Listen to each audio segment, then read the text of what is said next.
Hello, my name's Rob Edwards. Welcome back to my YouTube channel, and today we are talking Doctor Who. Specifically, let me get this right, Season 13, also known as Flux, Episode 1, also known as the Halloween Apocalypse. It introduces a new companion and the season arc, and if I were to give my review, it would be that it looked quite pretty for the most part, but was overloaded in new stuff, most of which did not make any sense. If that is what you would do, if my opinion is what you wanted, that is it. I'm going to roll my credits in just a second. After we come back, I want to talk about my speculation about what this means for the rest of this season. If that's not something that interests you, then you've had my review. That's as much of a review as I plan to do. Everything after this next bit is going to be wild speculation. So, if you're still here, I'm assuming you're up for some wild speculation. This episode has a lot going on. A lot of characters introduced, a lot of concepts introduced, a lot of callbacks to previous stuff from the last season, like the Division, it is a mess. But it is a mess which I think we can probably look to some other stuff that Chibnall has run and written. I meant written, but I said run. That might inform exactly where we're going with this. And in particular, I think this reads a lot more like a science fiction version of Broadchurch than it does of Doctor Who. And if I'm right in that, that means that there is absolutely a mystery to be solved here. So what I want to talk about today is what I think this mystery, what the shape of what I think this mystery might be. Now, I know no spoilers. I mean, I've got a few theories, which we'll talk about, but in terms of what do I know which is coming down the pipeline for this season, nothing more than has been shown in the trailers. And a lot of that was hinted at in this week's episode. There was one returning alien species that we didn't see in this week's episode, but we did see in a trailer, and that was the Cybermen.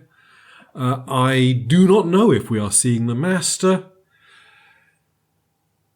I feel that we will see the Master before the end of Jodie's run, because I think Jodie's another one of those doctors. Quite a few doctors are defined by their relationship with the Master. I might do a video on that one of these days when life is less busy. But I think a lot of doctors are defined by their relationship with the Master, and I think Jodie is one of them, or looks like she may become one. So I think we think we'll see Sacha Dhawan as the Master again.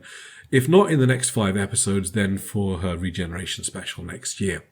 So, again, don't know for sure. I've seen nothing leak-wise about any of that stuff, but that just seems logical to me. So, given that I'm not working on any spoilers or leaks, here is what I think might be going on in this season. We have just seen what I think looks like genuinely an apocalypse.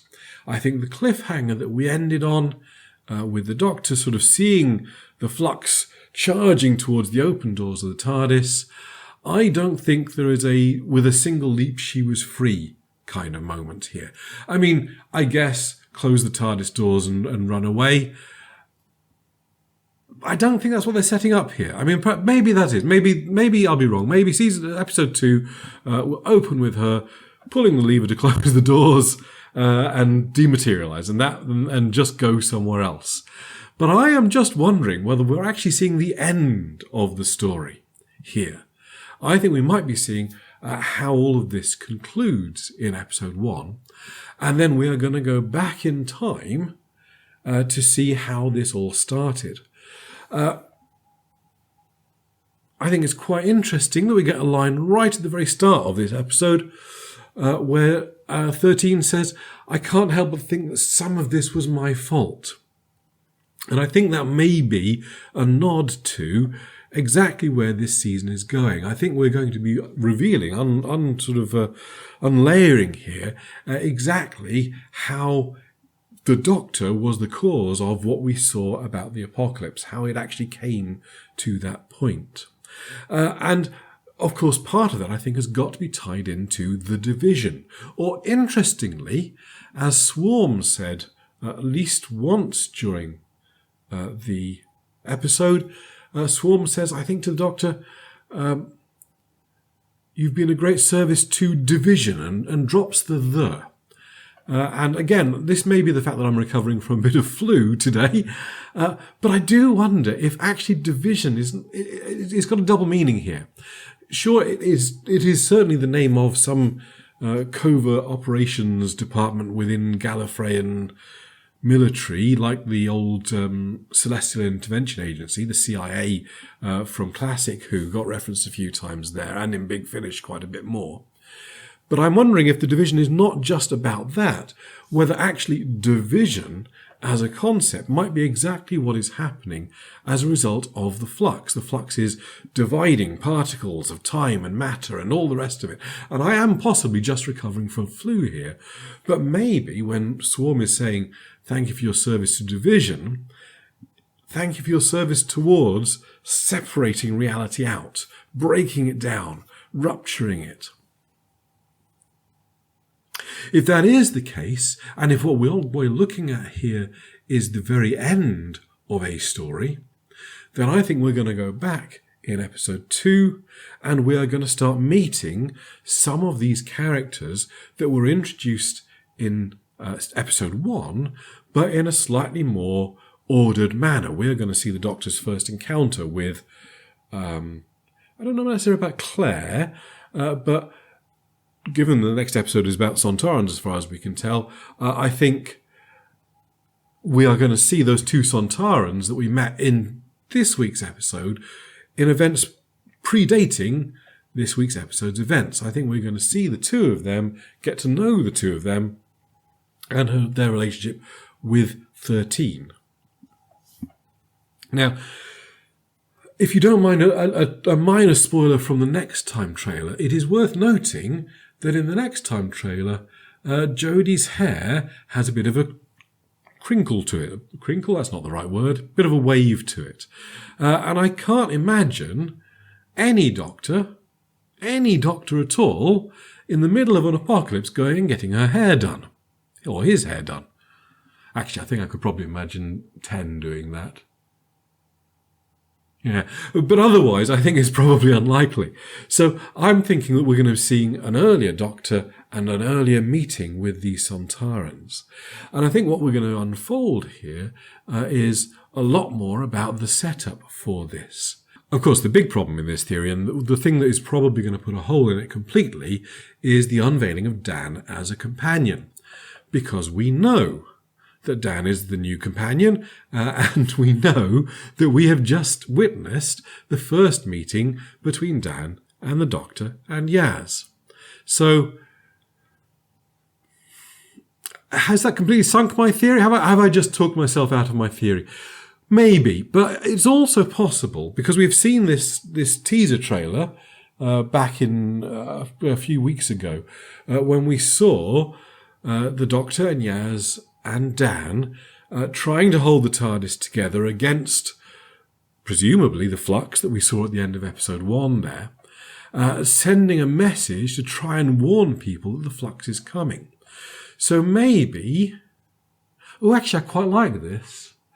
Maybe we will not actually see very much of Dan in episode 2. We will see the Doctor trying to keep the TARDIS stable against the onslaught of the Flux, while she and Dan and Yaz are trapped there and send a message back, a message that might be picked up by earlier people, maybe the Sontarans, maybe the Doctor from before.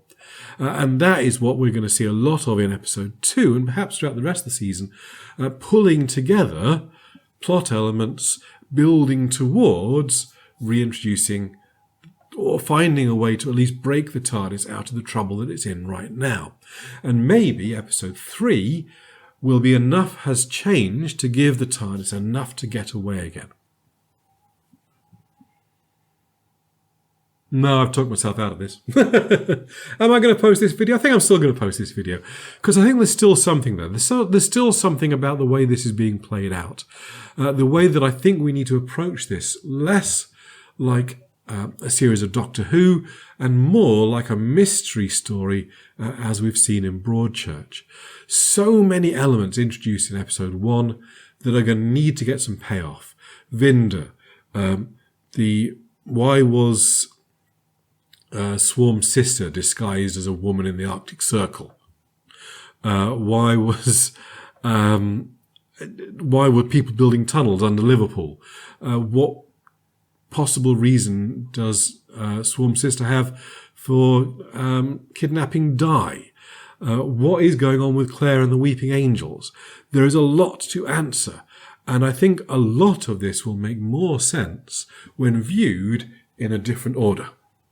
So I honestly think we will be seeing some flashbacks to earlier stuff the Doctor has done in building towards what we saw in episode 1. Whether my whole theory is true that we're going to be seeing the season play out starting with the end, that seems less likely now I've talked myself out of it. But I still think there's something there. I still think there is something there. Anyway, that's it from me. Clearly my theory is nonsense. So like the video and subscribe, I guess. I will be back very soon with another video about Doctor Who or the Wheel of Time or whatever else strikes my fancy. In the meantime, thank you very much for watching, and I'll catch you next time. Cheers.